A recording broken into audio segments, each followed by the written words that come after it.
Hey everyone, myself Saurabh from Mumbai, and I welcome you back in the discussion of our Chalisa series. See, so in this next part, we'll be obviously dealing with a new concept. Messrs. Woodward and Associate, a firm dealing with the wholesale and retail buying and selling of various kind of wooden logs, लकड़ी के टुकड़े बेचता था, which were customized as per the requirement of the customers. They dealt with rosewood, mango wood, teak wood, bamau.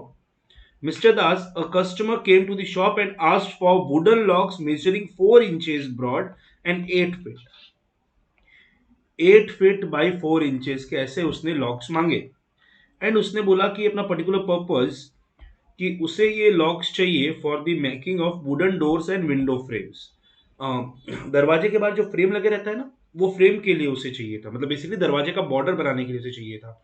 Like border समझते हो, जैसे हमने जो मेन दरवाजा रहता है और जो विंडो रहती है वो तो प्लाई का रहता है, उसके बाहर जो फ्रेम्स बने रहते हैं उसके लिए उसे चाहिए था वुड।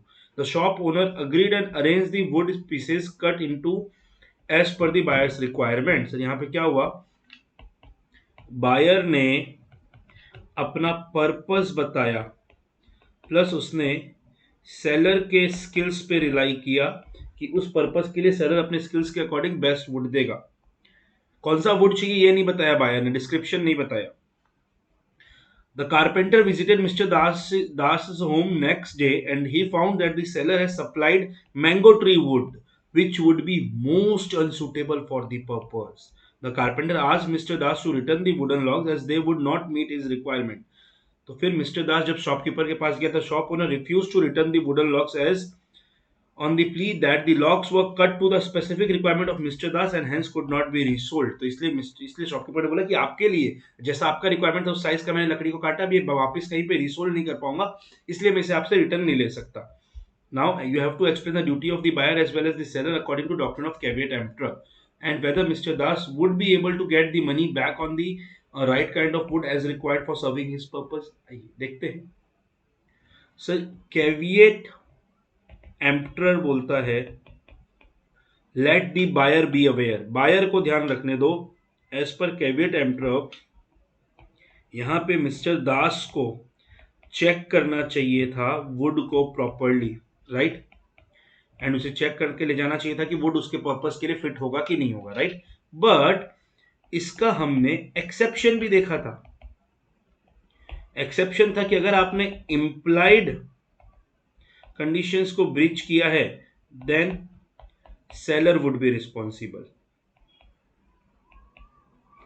और इम्प्लाइड कंडीशन क्या थी? इम्प्लाइड कंडीशन एक ये थी कि अगर बायर अपना पर्पस बता दे प्लस वो सेलर के स्किल्स एंड जजमेंट पे रिलाई करे कि सेलर के एक्सपीरियंस के अकॉर्डिंग वो रिलाई करे कि सेलर उसे अच्छा प्रोडक्ट देगा, सेलर उसे करेक्ट प्रोडक्ट देगा।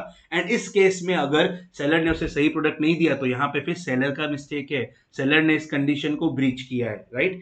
तो यस, क्या यहाँ पे मिस्टर दास को रिफंड मिलेगा? यस मिलेगा। Why? Because of this exception. देख लेते हैं सेल्सर को डिटेल में।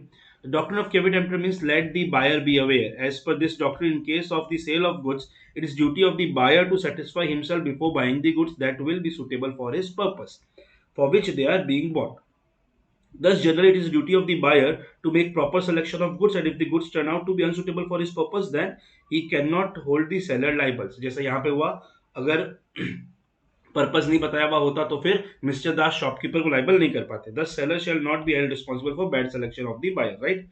हाउएवर एक एक्सेप्शन है ऑफ द डॉक्ट्राइन दैट कोई भी implied condition as to quality, fitness for buyer purpose or use applies. As per this implied condition, when the buyer makes know to the seller the purpose for which goods are required, उसने बता दिया था door and window के लिए चाहिए, and वो rely करे sellers के स्किल एंड जजमेंट पे कि सेलर को एक्सपीरियंस वो डोर और विंडोज का ही वुड देगा, and goods are of a description which in the course of seller's business to supply, and goods उस डिस्क्रिप्शन का जो सेलर अपने बिजनेस में बेचता है।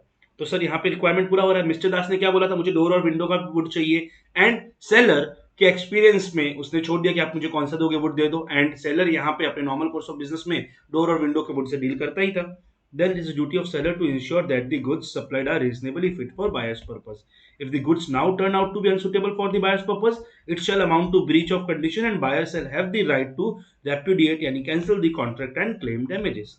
Hence, in the given case, Mr. Das purchases certain woodblocks of specific measurement from Messrs. Woodworth and Associate. After expressly communicating the purpose of his purchase, Mr. Das required wooden logs for making wooden doors and window frames. However, the seller supplied mango tree which would turn out to be most unsuitable for the purpose. Thus, applying the above provision, it is evident that Woodsworth and Associate has committed a breach of implied condition as to quality and fitness of the buyer purpose, and Mr. Das, as the buyer, is entitled to reject the goods and demand the supply of the right kind of wood.